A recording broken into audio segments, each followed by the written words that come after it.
Alors, on peut prendre l'exemple de la pandémie pour ce qui est de l'attitude. Alors, la pandémie, vous savez tous ce que c'est? C'est la grippe, certains l'appellent la grippe A, la grippe A, exactement A, H1N1. Et la manière dont le sujet a été traité, on a commencé déjà par, et ce n'est pas un reproche, hein, c'est toujours facile de critiquer, mais la pratique va être beaucoup plus difficile, mais les premiers cas détectés, on a vu tout un barnum avec des ambulances aseptisées, des professionnels de santé en tenue NBC, enfin nucléaire, bactériologique et chimique, en tenue de cosmonaute pour venir avec beaucoup de précautions se saisir des patients. Puis après, on s'est aperçu qu'il y avait peut-être un petit peu de gestion un peu trop emphatique de la chose, et on a recommandé aux gens d'appeler les services d'urgence qui ont immédiatement explosé, puis on leur a dit de venir chez le médecin.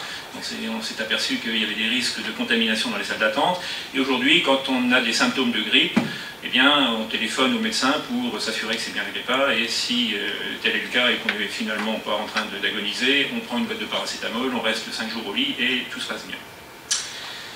On aurait pu faire autrement, peut-être, ou on pourra peut-être faire autrement pour la suite. Alors, il y a comme différentes solutions le système D. Et j'en parle avec d'autant plus de plaisir que ces informations, je les ai reçues d'un syndicat de médecins de mes amis, enfin, dont le président est un ami, et les médecins regorgent d'imagination. Alors, ils ont imaginé des nouveaux masques.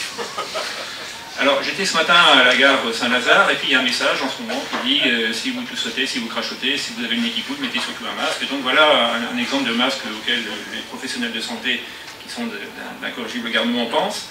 Et puis il y a une autre image, simplement parmi celles que j'ai reçues, il y en a certaines, c'est vraiment des horreurs, hein, que je ne peux même pas montrer. Mais la deuxième, c'est puisqu'on a la grippe, il n'y a qu'à mettre un grippe de dégrippant, et voilà ce que préconisent les médecins pour eux-mêmes et leurs patients. Au-delà de la plaisanterie, il y a peut-être d'autres dispositifs à mettre en place qui font appel aux nouvelles technologies, et sans rentrer dans le détail, les équipes de santé peuvent être un outil extrêmement précieux en cas de risque de pandémie ou d'attaque bioterroriste, ou d'attaque terroriste tout court d'ailleurs, et il y a aujourd'hui des plateaux techniques qui permettent aux personnes à domicile ou dans des lieux où elles sont soignées d'être prises en charge avec les outils modernes qui leur permettent, pour certains, de rester à leur domicile, encore une fois, en ayant accès à leur dossier sur les lieux du plateau technique et en veillant à ne pas susciter de déplacements inutiles en ambulance, par exemple. Et on rejoint là un autre aspect d'énergie et de développement durable. Les nouvelles technologies au service de la santé peuvent permettre d'économiser un certain nombre d'émissions, enfin, peuvent participer au développement durable.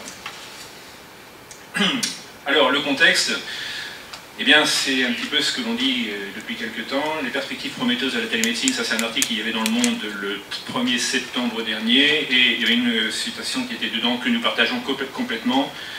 Nous la partageons d'autant plus qu'elle vient de la bouche de la présidente Alain Joanine. La maison brûle, on l'a dit.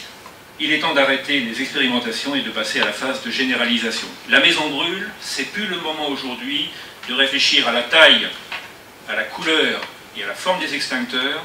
Il faut vraiment mettre en place les éléments qui sont nécessaires pour permettre d'absorber la demande croissante dans un contexte budgétaire qui, de toute manière, va rester durablement tendu.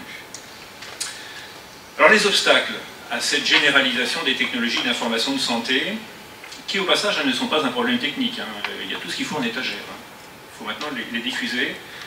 Alors, les obstacles, ils sont de 3 ordres. Enfin, on pourrait gloser pendant 3 jours sur le sujet, mais enfin, j'en ai retenu 3 grands.